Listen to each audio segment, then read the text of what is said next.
공포 영화에는 수많은 캐릭터가 등장합니다. 개인적으로는 헬레이저 시리즈의 피네들을 가장 좋아하지만 해외 매체 등에서 이런 호러 영화 최고의 캐릭터를 꼽을 때 반드시 상위권에 들어가는 주인공들은 대부분이 슬래셔 호러인 경우가 굉장히 많아요. 그럼 슬래셔 호러의 시작은 언제부터일까요? 또 왜 수많은 매니아들이 슬래셔 호러에 열광할까요? 호러 영화의 하위 장르 중에서도 많은 매니아들을 거느린 슬래셔 호러에 대해서 한번 알아보겠습니다. 슬래셔 호러를 한마디로 정의하면 날카로운 날붙이로 사람을 살해하는 장면으로 공포를 연출하는 영화라고 정의할 수 있습니다. 타인을 살해하는 살인마의 등장이라는 영화 속 소재는 꽤나 예전부터 있어왔던 스토리의 기본 플롯이에요. 발 루튼 감독의 1943년작 레오파드맨에서는 여성에 대한 범죄를 구성하는 살인자의 이야기를 보여주기도 했죠. 하지만 본격적으로 슬래셔 호러의 초석이 다져지는 건 아주 한참 뒤 우리 모두가 알고 있는 거장의 손을 거친 후입니다. 실존했던 살인마 에드 게인의 이야기에 영감을 받아 로버트 블록 원작 알프레드 히치콕에 의해 영화화된 1960년작 사이코는 성공을 거두며 수많은 아류작을 생산합니다. 당시에는 폭력 장면, 성행위 장면, 심지어 변기 물 내리는 장면은 영화에서 보여줄 수 없는 것들이었지만 이 모든 걸 보여줌으로써 영화가 연출할 수 있는 장면에 대한 다양성을 제시합니다. 같은 해 마이크 파웰 감독의 저주받은 카메라 라는 영화에서는 죽어가는 여성의 표정을 찍기 위해 카메라를 들고 다니는 살인마의 관점에서 연출된 영화가 개봉하게 됐어요. 슬래셔 호러의 탄생에 또 다른 영향을 준 영화는 바로 이탈리아의 지알로 영화입니다. 간단하게 말하면 에로티시즘과 심리적 공포가 섞인 범죄 영화예요. 밀라노 패션을 한 연쇄살인범, 우연히 현장을 목격한 주인공, 범인을 잡기 위해 동분서주하는 형사의 이야기라는 플롯은 당시 이탈리아에 유행했던 범죄 추리소설의 영향을 받은 것이었죠. 그리고 당연히 이쪽 장르로 가장 유명한 것은 이탈리아 영화의 알파이자 오메가로 불리는 마리오 바바, 그리고 그의 수제자 다리오 아르젠토 등을 꼽을 수 있습니다. 미국에서 이런 지알로 영화는 상당한 인기를 끌었고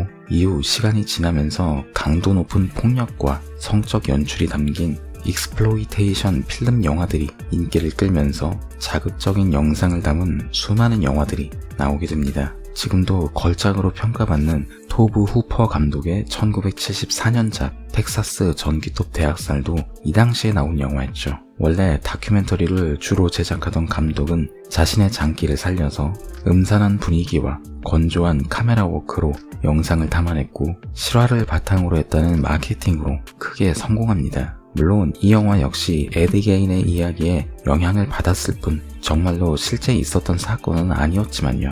하지만 본격적으로 슬래셔 호러의 공식을 제시한 건 바로 밥 클락 감독의 1974년작 블랙 크리스마스였어요. 한 남자가 여학생 기숙사에 침입하여 살인을 저지른다는 내용이며 존 카펜터의 위대한 걸작 할로윈에도 영향을 주기도 했지만 안타깝게도 개봉 당시에는 흥행에 실패하고 인지도도 떨어집니다. 어떻게 보면 저주받은 걸작이라고 말할 수 있겠죠. 하지만 이후 할로윈이 엄청난 대흥행을 하면서 이 영화에 대한 비평도 재평가를 받게 됩니다. 존 카펜터의 1978년작 할로윈은 지금까지도 슬래셔 호러의 교과서로 불리며 거대한 영향을 끼치게 됩니다. 우리가 알고 있는 슬래셔 호러의 공식은 사실상 이 영화에서 전부 나온다 라고 생각하시면 됩니다. 살인마는 절대로 뛰지 않는다거나 자동차의 시동은 절대로 한 번에 걸리지 않는다거나 술 마시거나 마약을 하거나 성관계를 하면 죽는다거나 등등 가면을 쓴 과묵한 살인마라는 설정은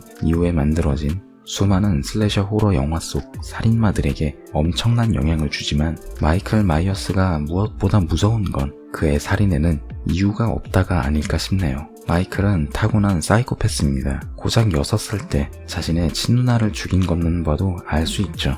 또한 로리와 남매라는 설정이 2편에서 나오긴 했지만 리부트에서 없어지면서 마이클은 더 무서운 캐릭터가 됩니다. 마이클이 왜 로리를 죽이려 하는가 라는 의문에 대해서 마이클이 유일하게 죽이지 못한 표적이기 때문에 라고 생각해보면 그의 존재 자체가 말 그대로 순수한 악 혹은 형체, 쉐이프를 지닌 악으로 거듭날 수 있죠. 당시 영화의 흥행 수익은 제작비의 130배를 벌어들이면서 저예산 호러도 잘 만들면 대박이 된다는 걸 입증한 영화가 됐어요. 할로윈은 잔인한 장면 등은 최대한 절제하면서도 카펜터 특유의 긴장감을 불러일으키는 스토리 전개로 인해 수많은 매니아와 슬래셔 호러를 양산하게 됩니다. 당시 주연이었던 제이미 리 커티스는 이후에도 1980년작 졸업 파티, 공포의 수학열차, 다시 존 카펜터의 안개 등에 출연하며 일대 스크림 퀸이 됐죠. 그리고 호러 영화의 황금기가 시작되면서 수많은 슬래셔 호러 영화들이 쏟아지게 됩니다. 하지만 역시 80년대 슬래셔 호러의 쌍두마차 하면 숀 S. 커닝햄의 13일의 금요일, 웨스 크레이븐 감독의 나이트메어 시리즈를 빼놓을 수 없죠. 13일의 금요일 시리즈의 제목은 어디까지나 불길한 날이라는 컨셉의 연장선으로 지었을 뿐 정말로 13일의 금요일에 발생하는 일은 아닙니다. 하지만 슬래셔 호러에서 캐릭터가 얼마나 큰 역할을 하는지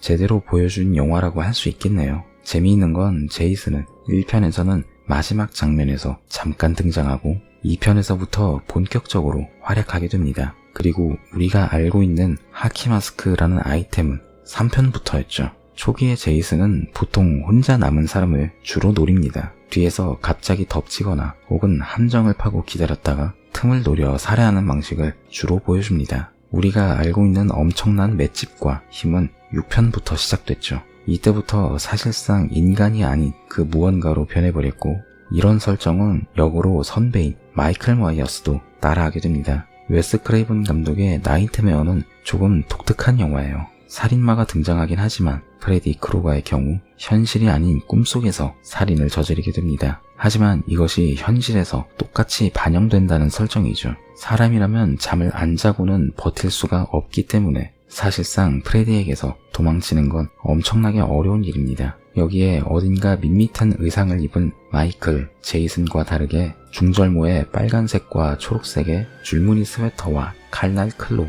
그리고 전신 화상을 입은 얼굴이라는 특징들은 프레디라는 캐릭터의 독보적인 개성을 불어넣게 됩니다. 프레디의 살인 방식도 꽤나 독특한 편이에요. 꿈속에선 거의 신이나 다름없기 때문에 희생자가 무서워하는 것 혹은 싫어하는 것을 이용해서 아주 처절하게 괴롭히다가 죽이는 방식을 이용합니다. 때로는 좋아하는 걸 보여주다가 뒤통수를 때리기도 하는 등 철저하게 희생자를 농락하는 걸 즐기는 캐릭터예요. 예를 들면 바퀴벌레를 싫어하는 아이는 서서히 바퀴벌레로 변하게 해서 죽인다거나 고소공포증이 있는 아이는 힘줄을 뽑아 마치 인형처럼 조종을 하다가 높은 곳에서 떨어뜨려 죽이거나 등등. 프레디가 이렇게 타인을 괴롭히다가 죽이는 이유는 사람들의 공포가 그에게 힘을 주기 때문입니다. 그렇기 때문에 후속편으로 갈수록 프레디의 방식은 점점 더 악랄하게 변해가는 편이죠. 이후로도 수많은 슬래셔 호러가 양산됐지만 아무래도 위 3편의 시리즈에 비하면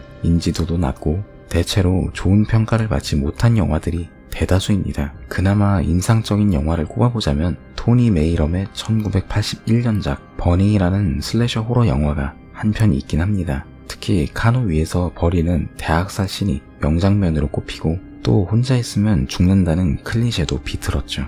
아쉽게도 마지막에 살인마의 카리스마가 몽땅 무너지면서 극장 흥행에는 실패하게 됩니다. 이후에 슬래셔 호러들은 서서히 무너지게 됩니다. 클리셰의 반복이 포함된 자기 복제만이 번복됐고 결국 더 이상 새로운 것을 보여주지 못함에 따라 실망한 관객들이 외면하게 된 것이었죠. 이러한 경향은 결국 점점 심해지고 90년대에 들어서면서 사실상 슬래셔는 몰락의 길을 걸은 것처럼 보이게 됩니다. 물론 클라이브 바커 원작, 버나드 로즈 감독의 1992년작 캔디맨 같은 걸출한 수작 영화도 있기는 했지만 슬래셔 호러의 캐릭터와 도시 괴담에서 따온 설정, 그리고 캔디맨이 실제로 존재하는가 라는 의문을 던지는 모호한 스토리 전개로 양산형 슬래셔와는 궤를 달리합니다. 그리고 다시 본격적인 슬래셔 호러의 부활을 알리는 건 웨스 크레이븐의 1996년작 스크림이었습니다.